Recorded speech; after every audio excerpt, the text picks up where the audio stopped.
Good morning. I'm going to do a thing coming up here. I fly out tomorrow night.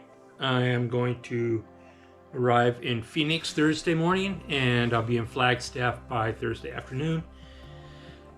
And then the next day I will find my way to the Grand Canyon, where I will begin a shortened or abbreviated through hike of the Arizona Trail, traveling southbound. Due to wildfires, the majority of the first 100 miles of the Arizona Trail is closed. First 27 miles is open, but then you'd have to shuttle yourself all the way around to the South Rim. Grand Canyon is effectively closed for the year, so no one knows when it's going to be open back up. I am going to spend a couple days at the Grand Canyon, technically. I'm going to set up camp at Mathers Campground and get all my gear sorted out. Then next day I'm going to slack pack the South Kaibab Trail down to Tip-Off, cut across the Tonto Trail, and then come back up Bright Angel. It's like 14 miles, 15 miles, I think. I'm not too sure. And that'll be my warm-up. And then I will go back to Mathers Campground, relax, and first thing bright and early on October 5th, I believe, on Sunday, I will begin my southbound journey. I had a whole bunch of logistics figured out, written down, but it's all subject to change, and I don't want to waste too much time on it because it's all gonna be in the wind anyway. I'm hoping to begin doing 20 miles a day just to let my body adjust, and eventually I'm hopefully going to be doing about 25 miles a day on average when it's all said and done. That would be cool. Hopefully, on paper, I have myself finishing November 10th. That's not going to happen. I don't know what's going to happen. I could finish early, I could finish later. I just recently purchased my plane ticket back out of Tucson for November 15th, so that's my extended estimate. I can adjust that flight as needed. I wanted to talk about gear, what I'm going to be taking with me and carrying. And this is my first long through hike. I've done a lot of short ones. Iceland, I spent 2 weeks through hiking a series of trails from the interior of the Central Highlands out to the coast to Skogar. That was about my only really committed through hike I've ever done in my life. Everything else has been 3 miles, 3 days. Yeah, about 3 days. So let's get into the gear. So this is my Hyperlite Unbound 55-liter backpack. It's nice and light. With the attachments, it weighs in, I think, at 36 ounces. So it's not super ultralight, but it's pretty ultralight, which is going to help keep a lot of my excessive weight down because I am not a true ultralight backpacker. I'm a medium light backpacker. This kit, completely as is, weighs in at 29 pounds. I'll get into that in a little bit. The addition of the add-ons on the straps, my bottle holder and my cell phone holder, added about 2.6 ounces to the pack. So pretty marginal. Not much of a big deal for me. Let's start talking about gear. This is the Crazy Creek camp chair. It weighs 1 pound, I think a couple extra ounces or something like that. It's awesome. It unfolds and can be used as a sitting pad. It can open up and be unclicked and become an emergency sleeping pad, or you can just lay on it when you're chilling. It's super comfortable. Really dig it. It's my luxury item. I'm paying for it in weight, and that's okay. All right, so in one of these pockets here is my cell phone. This is how I'm going to be videoing all of the hike. I don't want to carry a GoPro. My pack weighs enough. The GoPro means memory cards, batteries, just all kinds of fun stuff, versus just taking the phone. I can take pictures, I'll be editing on it and uploading whenever I have a good cell signal, and that'll be that. I have a small tripod for the phone for using just whenever I do stuff. I have my Nemo ground cloth or footprint for the tent for my Hornet. Great for if I'm just on a cowboy camp, I can sleep on it. And or if I just want to take a break, I can lay on it. The great thing about this footprint is that I can set up my tent with the fly first and then the body. So if it's raining, I don't get the inside of my tent all wet. Yeah, we'll talk about that. For camp shoes, I'm just using good old-fashioned Tevas. They're a little heavy, but they work. Soy squeeze filter. It's tried and true, works perfect, it's awesome. Poop kit. Say hello to my poop kit. Oh, and if you're asking about all these bags, I weighed all the bags that I use together, and it's like a couple ounces. So for my handy wipes, I'm using the Sea Summit Wilderness wipes. That should get me through. I like them. I've been using them all summer. And then my handy dandy Bogle trowel. Works really well. It's got the plastic on the end for digging. Up here in Alaska, the ground is just a nightmare to dig into, so having that there for added pressure is really helps out a ton. All right. Food. So this is my food for the first 6 days. It's probably more than you think it would be, but not everything that I know it will be. I'll explain. For dinner, pretty much gonna stick to pre-done stuff. There's a couple times where I'm not gonna be all that hungry at first. I'm just gonna go with ramen packs. I might add a couple things when I'm in Flagstaff to supplement it. Real easy. I actually have a couple breakfasts here that I'm gonna have. I don't normally like eating breakfast on the trail, but since I'm gonna be at Grand Canyon campground, stagnant for 2 days, just chilling and getting used to the world, breakfast should be cool.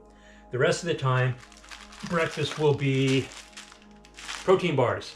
I got enough protein bars here to get me to Flagstaff, and it weighs a ton, but I'm not a big eater. I don't snack while I'm hiking. I've carried a ton of food to eat with, and it just doesn't work. So I have to force myself to stop, eat a couple protein bars, and life is good. Each one of these protein bars, the Lunas don't have that much protein in them. I think they're 8 grams. Protein bars, Builders I think they're called, they're 20 grams. These guys are 20 grams of protein. I'm gonna be smacking on the protein in between meals.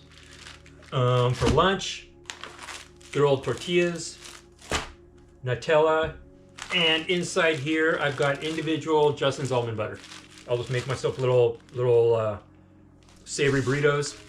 I haven't decided on what my crunch is going to be yet. I'll figure that out later. Another little thing is I know somewhere along the trail, probably somewhere, Roosevelt Lake maybe, I'm not going to have access to a lot of vegetarian food. So it'll probably be a lot of ramen. I don't know if they'll have, you know, these soy ramen available, the soy sauce ramen, which are vegetarian. So they'll have chicken, beef, and all your normal staples. So what I've done is I'm just gonna use the noodles, and I got these miso soup packs with spinach and tofu in them, and I'll just add that into the ramen and make meals out of it. That should work really well, and it should be really affordable. It does weigh a little bit though, but it's expendable weight. It's gonna go down. Food, I think my food weighs 6 pounds. It's gonna decrease rapidly once I leave the Grand Canyon. I'll lose a whole bunch of weight just leaving the Grand Canyon. Another snack food is vegan beef jerky. Love this stuff. I got about 4 days worth here.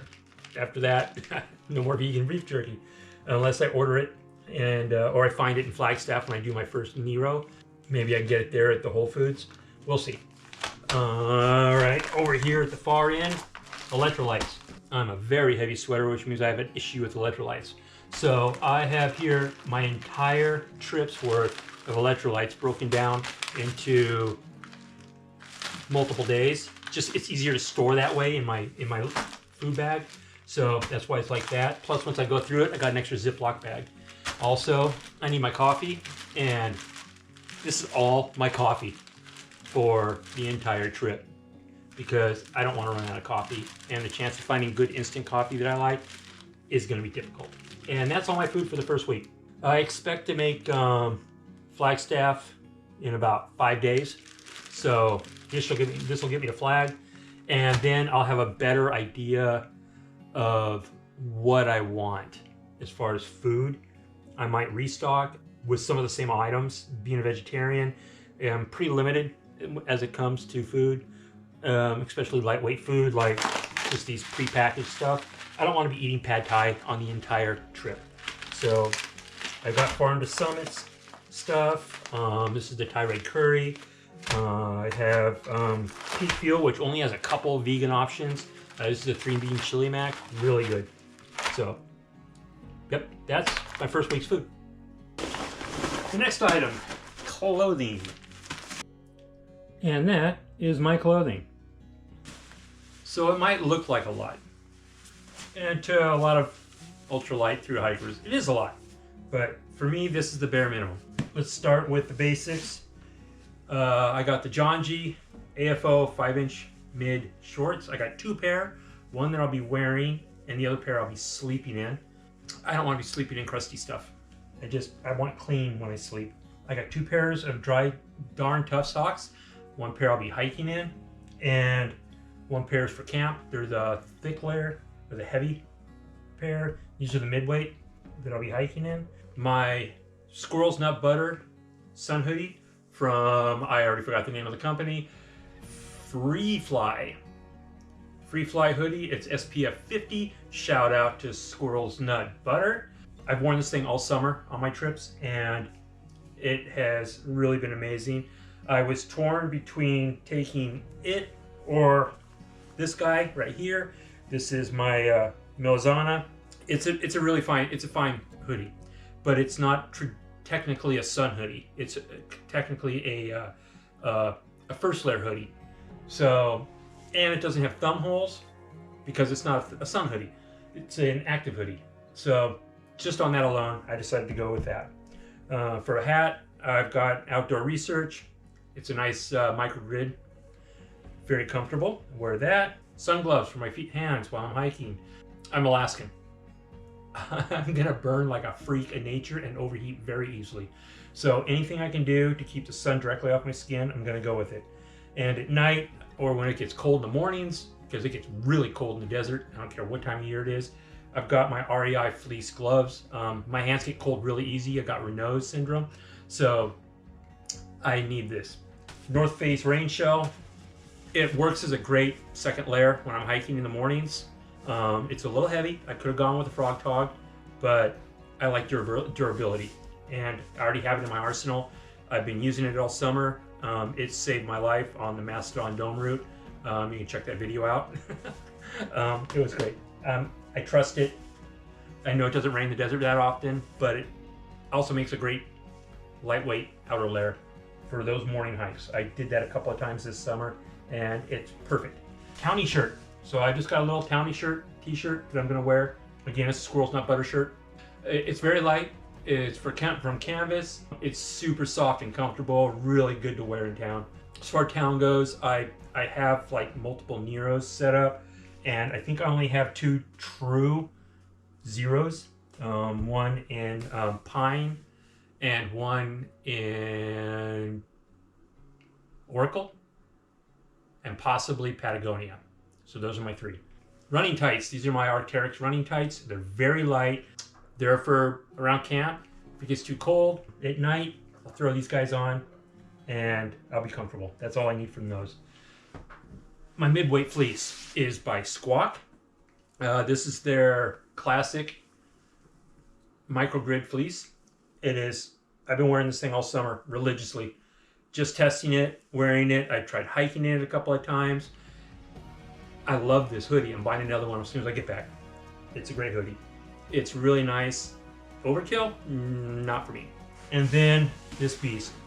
This is my Rab ultralight Alpine Down hoodie This puppy weighs in about a pound. Compresses really nice. I know there's a lot of other puppies out there that are lighter, compress more. This is what I have. I love this thing. I've taken on multiple hikes with me. The down is treated, so it's water resistant. So I'm not worried about losing that insulation in the rain. Again, I don't expect a lot of rain. As an Alaskan, we overpack a little bit out of precaution because in Alaska, our packs don't weigh 24 pounds here. They weigh closer to 50 pounds because you got to carry so much extra gear to stay alive in the event that the weather turns on you. I'm going to be wearing gaiters, and that is it. That's it for clothes. All right, let's get into my pods, my miscellaneous stuff. I think that's next. Yep. So this is my Hyperlite 9-liter pod. This is where I carry just a lot of miscellaneous stuff.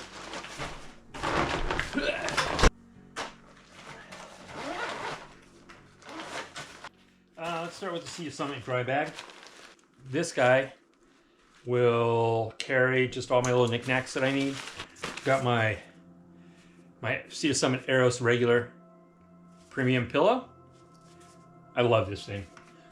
My Sea to Summit 12 ounce cup. I'm a drug user. I have prescription medication I have to take, and this is for all 3 of them. Guideline, not necessarily for hanging my dry bag or my food bag. Don't see myself needing to do that very often, if at all. It's not exactly the biggest bear country in the world.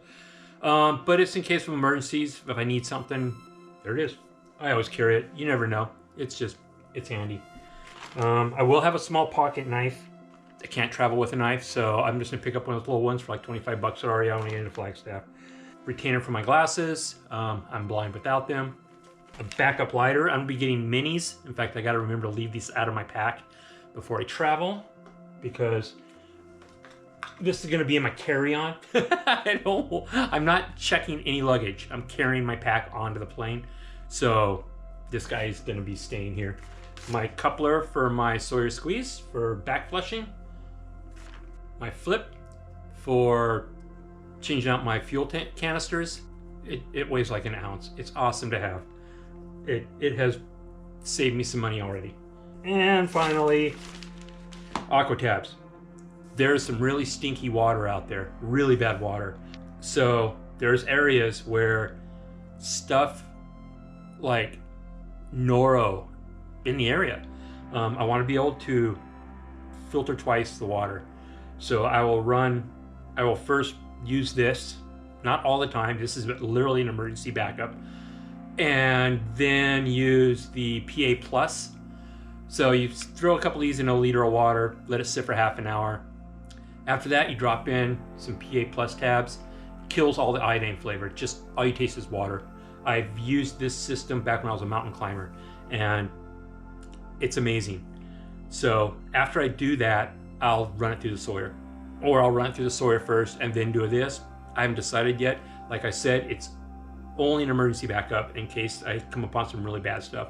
Also, I didn't have it in my bag, but I'm going to have a buff with me so that I can pre-filter water. I'll just pour water from my bag, from my CNOC bag, through the buff into a bottle of water, and that'll get all the big major particles out.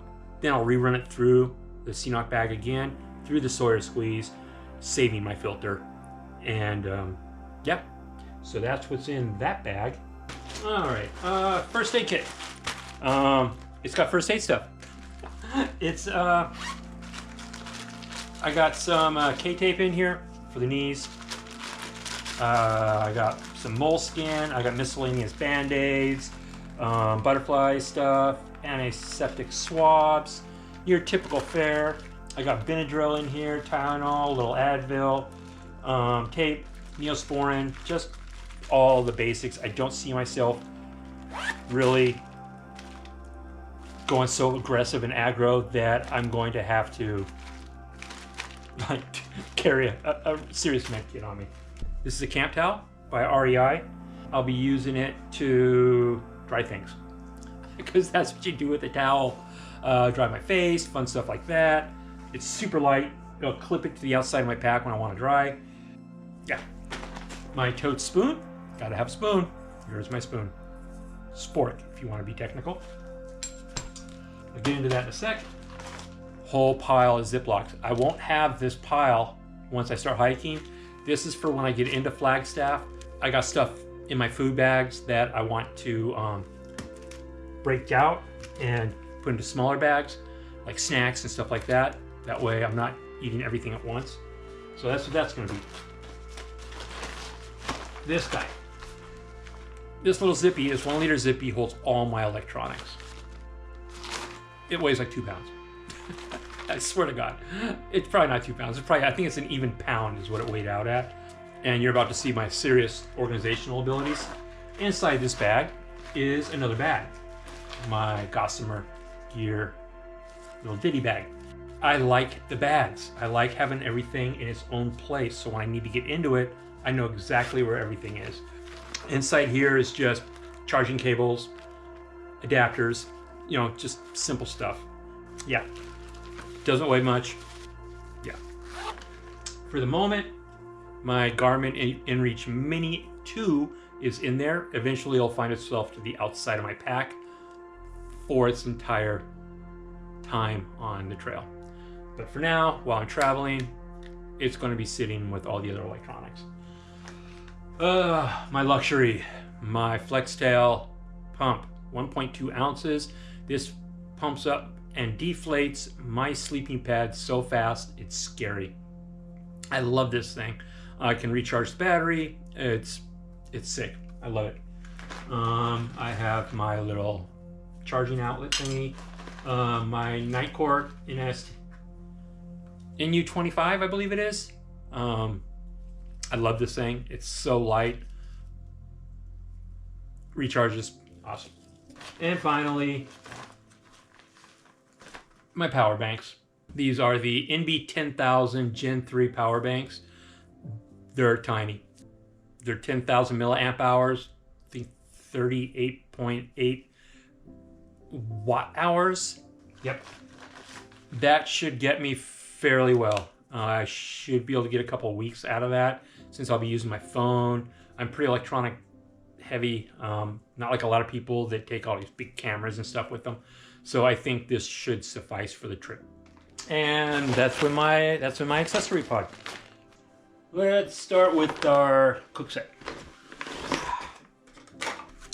All right, I have the Totes 750 milliliter titanium cook set. I love this thing. I just picked it up in spring and it's really fun. Only thing I don't like is that the handle gets hot. So I might wrap some tape around it just to take that edge off. Inside is my MSR Pocket Rocket 2. I love this one. It's great. It's simple. Mini lighter. I'm good. And then we have a lighter. Again, it's going to be a mini. This is just what I've been carrying because I've been doing these weekend trips all summer. So, and my fuel. Obviously, I can't take this with me. I'll pick up my fuel in Flagstaff at the REI, which is only a couple of blocks from where I'm staying. So, I'm at war with a woodpecker.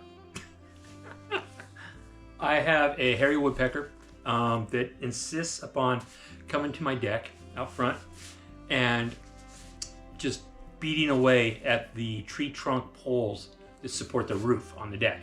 This woodpecker has been slowly destroying those trunks. I wrapped them up for a long time. It went away. I unwrapped it finally and then it returned. So I have to go and keep chasing it off, and it's just, I swear to God, it's Woody Woodpecker, man. It's horrible. Anyway, this is my sleeping pad. It's ancient.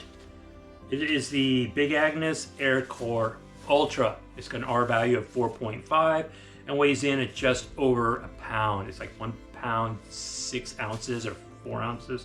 It's the 25-inch wide one, 72 inches long, so it's regular. It's got a loft of 3.5 inches. I bought this in 2021 for car camping at first, and then I started backpacking with it. I know there's a new version of it out there, but it works great. I've never had a puncture, any problems with it. It keeps me warm. It's just, once it dies, I'll update. I like a 2-wall tent. I like being able to take the fly off and stare at the stars at night, or throw the thing on, the fly on, and be out of the rain, get that extra warmth. Condensation is minimal, if non-existent. I've not had any condensation. People are like, "Whoa, it's not that durable," and anything like that. If you're saying that, when I was on the Mastodon Dome route, I went to bed with a light drizzle, and I woke up at 5 a.m. to a torrential driving rain with winds gusting to like 50 miles an hour, sustained winds of over 30 miles an hour, coming towards me from the back of the tent. Stayed dry. The inside of the tent stayed dry. It was fabulous. Since I had my footprint down, I was able to break the body down and stay under the fly while I did that. It took a little while because you got to play with each pole and remove it from each stake, but I figured it out and it worked great. And 2 pounds. It's a great tent. I love this tent. Inside here is my Nemo Riff 15-degree bag.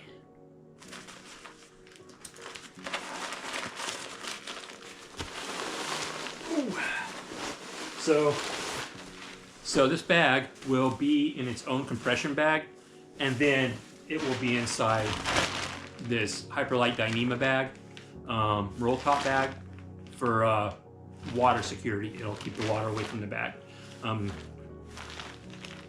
I've dealt with that on Mastodon Dome route, which I continue talking about because the weather was horrific, and these bags kept everything dry inside my Hyperlite Unbound pack. Dealing with severe weather for a good 5 hours before it started lighting up a couple miles from the trailhead. It's a go-to. I love my Nemo Riff. I basically sleep in it like a quilt. So if it does get cold, I can just zip it up and I'm inside it, and it's fabulous. It has pockets inside for a pillow and big draft collar. It's got these gills so that if I want to open it up a little bit, it opens up a little bit. It also ventilates a little better, so it lets a little hot air out if you're feeling a little warm. Great bag. I love this bag. It's wonderful. Yeah, and that's that. I think the last thing I didn't go over was in the pack was the hip belt pockets. This right hip belt pocket is where I'm going to keep food. My snacks, jerky, little things, whatever I pick up in Flagstaff, I'll throw it in there. I'll rarely open it. I really doubt I'll be opening that much. So I put in the left hip pocket is my knick-knack bag, or pocket. So I have a head net. It weighs less than half an ounce. You can't even feel the weight. It just sits in there. There can be horseflies, flies, gnats, no-see-ums. Throw it on. It's not only for mosquitoes. I know there's not a lot of mosquito action in the desert, so but I know gnats can become an issue. So I got that. I got a pen. This is a bag for my prescription glasses. A couple lens cleaners. In a little Ziploc bag to keep everything dry. I got my inhaler, so that'll stay there. And then I have all my fun stuff. My passport's in here. I have a small wallet. It's gonna have my driver's license and a couple credit cards and some cash in it. And I might have some paper in here for my pen and everything else, just so, because I want to have the pen to maybe I want to journal. So when I'm traveling, when I'm flying, I'm going to be carrying my bag. This is what it's going to be like at travel mode, I guess you can call it. Everything is packed inside. The only thing that's not going to be inside here is my clothing bag. It's going to add too much height. I want it to be able to fit in the overhead, and I can just throw this underneath the front seat, or the seat in front of me, and go from there. I also have to carry my electronics pod because of all the batteries for TSA. I can't have it buried, so I'll be carrying that inside this bag as well. Other than that, I did not mention my poles. Also, my Territory Run hat. I'll be hiking in that. The poles I'm going to be using, or I do use, are the Leki Black Series carbon poles. They weigh 1 pound. I love them. They're awesome. I got tip covers for them for the flight and to protect them. So that'll be all cool. I'll probably be removing the baskets just because I'm not going to need them. They're an awesome pole. I'll completely break these guys down when I pack them. That way the height of them, the height's only going to be that high. It'll be more same height as my pack, and it's going to save, as you can see, it's going to save probably 7 inches. So that's it. I think we're good. Yeah, my pack's a little heavy, especially with the amount of water I'll be carrying. I'll be carrying 4 liters. And I'll also have a 750 milliliter bottle up front. So 4.75 liters. It is a lot of weight, but I think it came down to, I think I weighed it out a little over 8 pounds. So my pack at the Grand Canyon is going to weigh 38 pounds, 37 pounds. When I leave the Grand Canyon, it's probably going to weigh closer to 35 pounds, 34 pounds. A lot of the stuff that's actually in the pack that I weighed out is stuff I'll be wearing. That weight is a little on the heavy side. I'd rather be on the heavy side just so I know what to expect for myself. But other than that, yeah, if you have any questions, reach out. That's it. Hope you enjoyed my loadout. And yeah, I can't wait. Talk to you later.